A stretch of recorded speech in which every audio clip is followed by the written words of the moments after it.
All right. Hopefully everything's working and we're live. Looks like a few technical issues when we were just getting started, but everything seems to be working right now. So links are dropped in the main channels, and we'll just wait for people to join. So as you come in, drop something in the chat, say hi, and we'll go from there. Cool. Catherine has confirmed that sounds good, so that's awesome.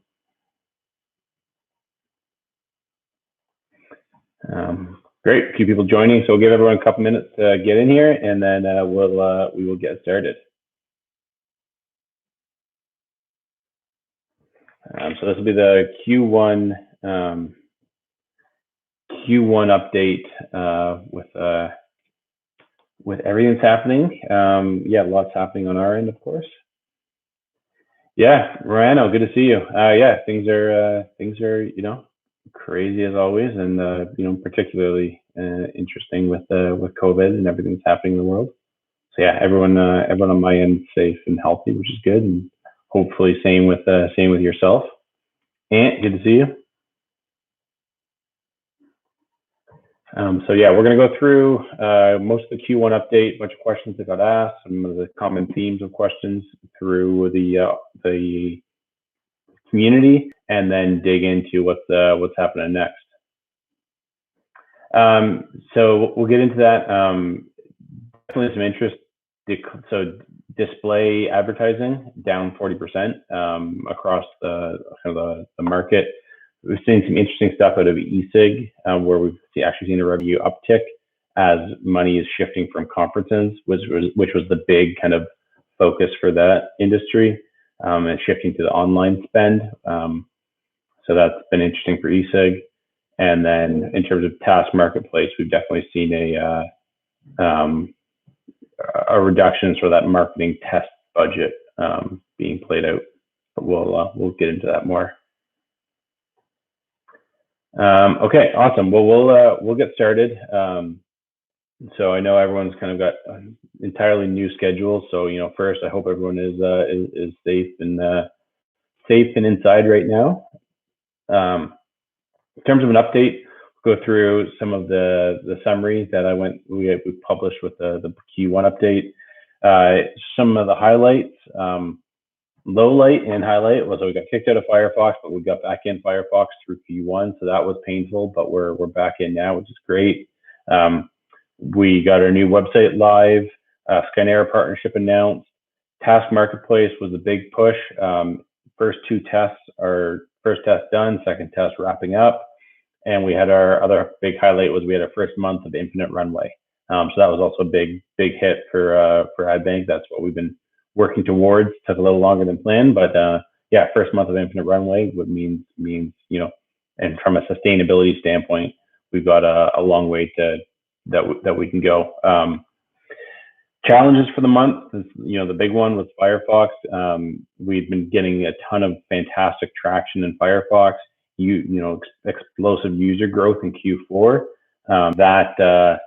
That slowed with us getting kicked out of Firefox for a period of time. We're now back in. Everything is working as expected there. Other highlights, so on user growth, so in terms of some numbers, which everyone loves some stats. We grew from 28,000 users to 35,000 users, so a 25% user growth in Q1. And considering how long if you look at the curve, how long Firefox was flat for in Q1, that's a great sign for us. Moving into Q2, what are we focusing on? So Task Marketplace, seeing some of the data, and I'll dig into some of the data that we've been seeing in the Task Marketplace. Putting a push on the Task Marketplace, keeping that moving. New opportunity, the rate of problem creation. The rate of problem creation that's happening in the world right now is unprecedented. And all of us, that if we have some form of tech or solution to something, there can be some interesting applications of it.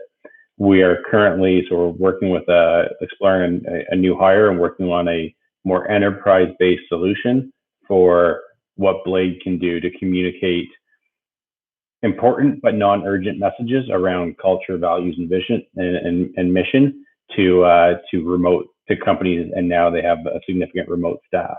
So we've got the right guy tagged for that, and we'll be sharing more information. Expect a new hire announcement in the next within the next month, and a test on that project in the next couple months. And I'll as we work through that process, I'll share a lot more about what does that mean for how's that benefit the ecosystem and everyone that's on these calls.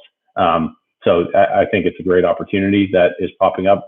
Significant problems that needs to be solved, and our tech is all extremely well positioned to be able to help employees stay secure, stay productive, and get messages that are related to important but non-urgent messages that corporations need to communicate.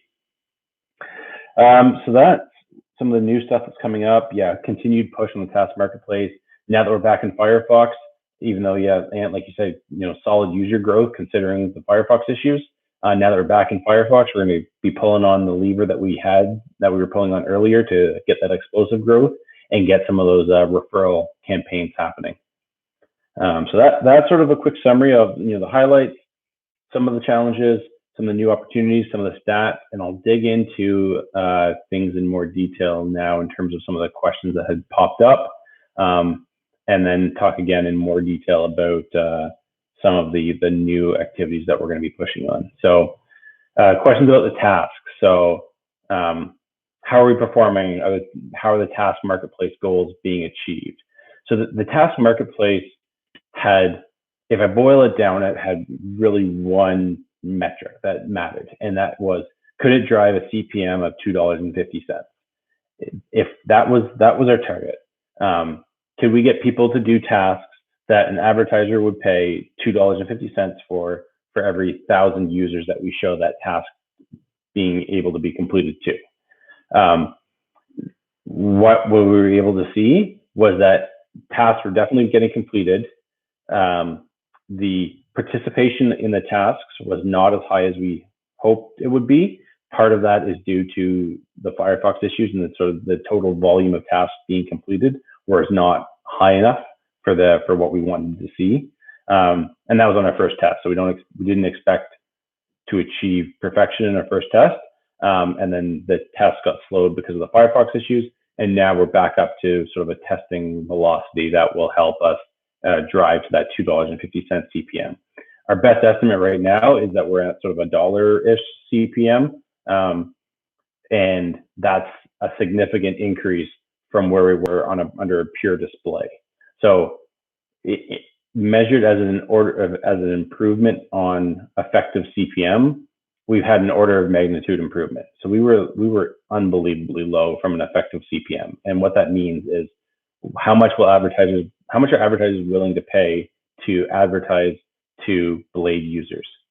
And what we had been seeing was advertisers' willingness to pay, and the value that they were getting was not high enough to justify a CPM of even $1. And within our first task marketplace test, we were able to achieve the highest value campaign that we could ever run on Blade. That's good news. Not as high as we were shooting for, but clearly the sort of strategy of how do we maximize value for everyone in the ecosystem for every time that something gets shown, that the ecosystem is more valuable to all participants. So the more advertisers pay, the more people get paid, and so that has been a success. And so, Task Marketplace was a concept, had our targets for a test, tested it, and first results are significant improvement on the right direction. People are willing to do tasks in order to receive crypto. The tasks that people are completing, they're not, we know they're not bots because of the KYC verification process, and that's very appealing. And so we're going to keep pushing on that. And the big goal for Q2 around the Task Marketplace is to get advertisers repeat paying for tasks that they have done because they've seen the success.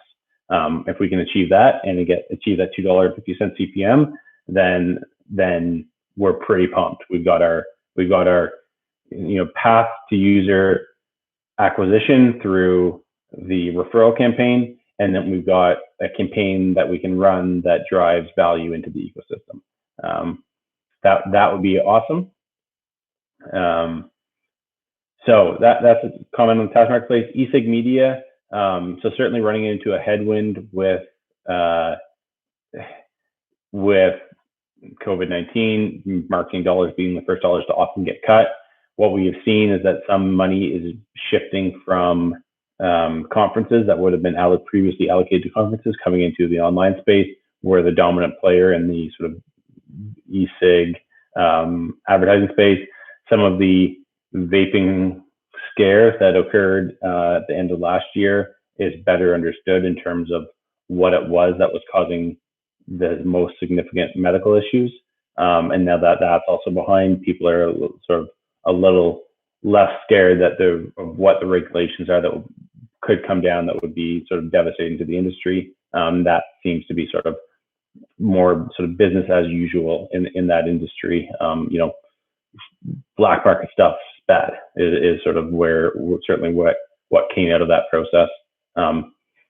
So yeah, good, mostly good news on that front, but certainly, unprecedented times. We're seeing an initial lift.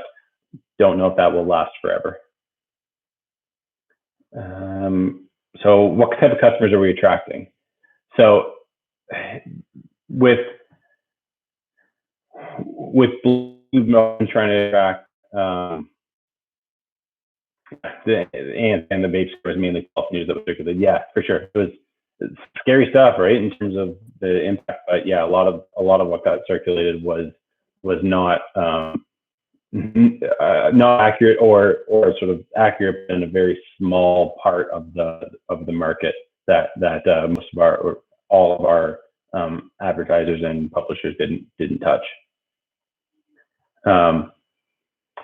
So type of users we're attracting, constantly been one of our sort of interesting challenges, is that we have significant participation from markets that don't generally have very high CPM. So we get a lot of users that have lower discretionary, from countries that have lower discretionary earning, which results in the advertiser's willingness to pay top dollar to advertise to them being low. That's where the Task Marketplace idea came from, was how do we maximize the value of what we have built and the audience that we have and the users that we have. So update on downloads. So talked about that, went from 28 to 35, 25% Q1 growth while being locked out of Firefox, expecting that to be up nicely. Some other questions. Staking, we'd love to be pushing on the staking. The sort of what we had hoped from a legal clarity standpoint is where the industry would be. It's still not there. So staking is currently on the back burner. I would love for it to be implemented, where the more people have in their wallet, the higher their rewards would be. It's not exactly staking, but that's the closest analogy in the kind of in this world to what it would be. But yeah, the more, so the more ADB that you have in your wallet, the higher percent of the reward that you would receive for a task completed or an ad viewed. Let me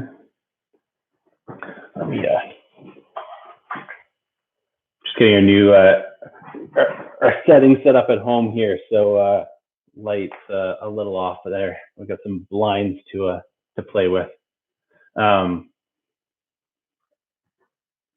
So yeah, hope and yeah, I know the staking question's been asked a bunch. Does that clarify kind of where we're at? And definitely happy to sort of expand on that question if that you don't think that sort of fully addressed it.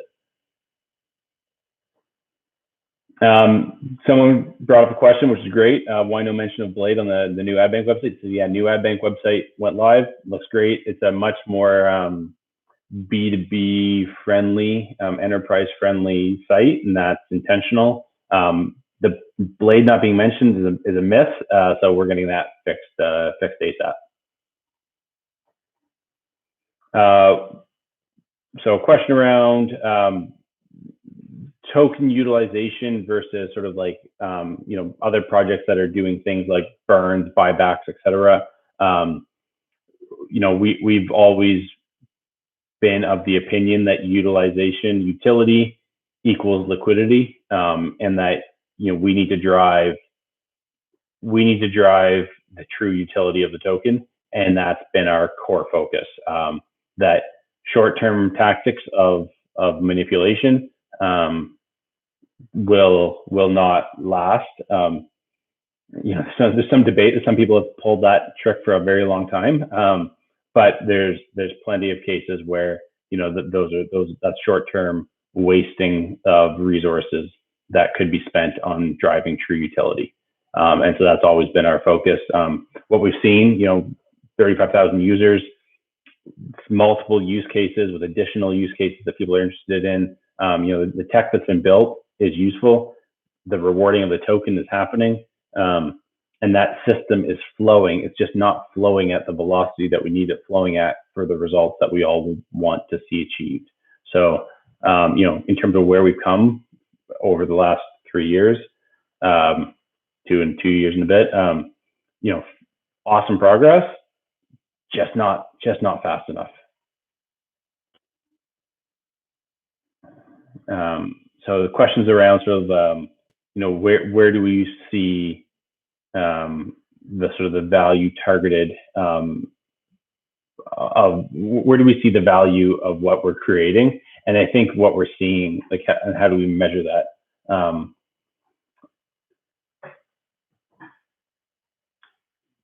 So yeah, I'll get to the question. I'm excited about that question. So what we're seeing in terms of the utility is that the users that have signed up are continuing to use the platform, and advertisers that have used it have not been pumped about the results yet. And it's just about the value of the users that are primarily using Blade aren't driving business from the ads that they see. And so, we weren't generating enough value when we were purely a display solution of show ads to these KYC verified people. That's the initial pitch. The value that was generated there was not enough. As what we've seen as we've shifted to the task marketplace is that the value provided is you need these tasks completed. We have an audience that are willing to do this task, and we can compensate them in micropayments of ADB. And the people that will be doing these tasks are KYC verified users. And that has been an order of magnitude improvement over where we were in terms of value generated. And so we're going to keep pushing on that. We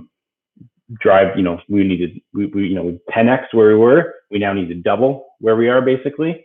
And I think if we can do that, then and keep the referral engine for getting new users in, that task marketplace Blade proper solution will be very solid. And then I'll talk a little bit more about the communication use case that's on the roadmap. And so I talked about it a little bit, and I'll talk about it a little bit more now. But what the problem right now is that some companies have is picture one of the largest companies in the world. They've sent home tens of thousands of their employees. Large companies spend an incredible amount of effort and money on driving their corporate message, the company culture, the company values, the mission, the vision, the values, all that stuff. What's the priority for if it's a oil and gas company, it's about safety. If it's a legal company, it's something around compliance. If it's a business to consumer company, it's about the customer first, driving that message. What the technology that we have built allows us to do is to go to larger companies and say, we can address 3 of your problems. You have sent users home. They're on their own home internet, not your internet. Advertising is now a spot for malware to be injected into your computer's computing system, and we can block those ads.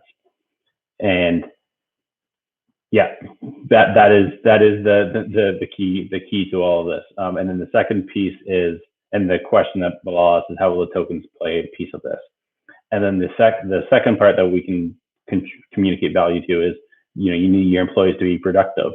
Block ads help reduce the distraction. And the main value add is, instead of just blocking these ads, we're now going to replace the non-annoying ads with your company's messaging and drive the culture, the value, the vision, and all those sort of incredibly important but never urgent, which makes them not useful via email. How will the token be used?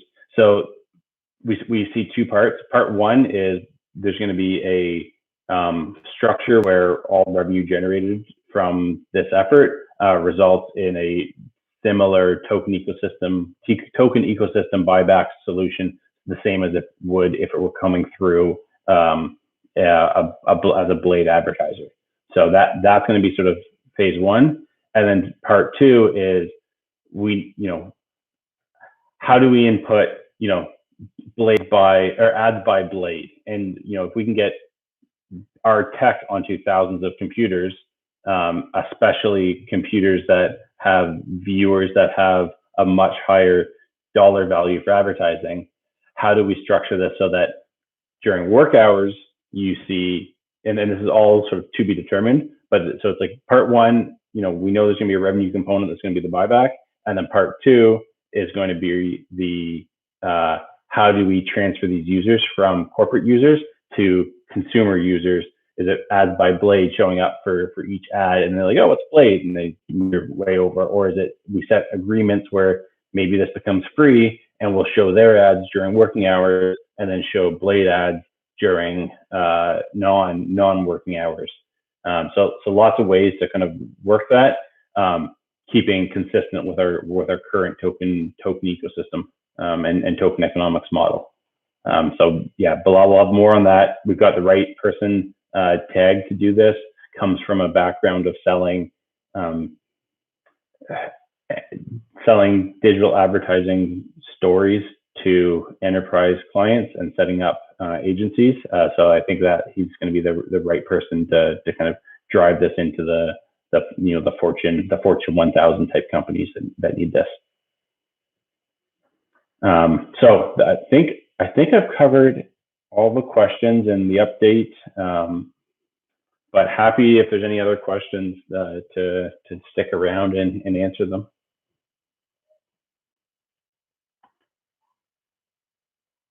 But yeah, hope everyone is staying safe, and right on. Thanks, Bilal. Staying inside, staying sane. Anyone that's got kids at home, hopefully you're able to stay productive. It's not easy. Easier for me than my wife, but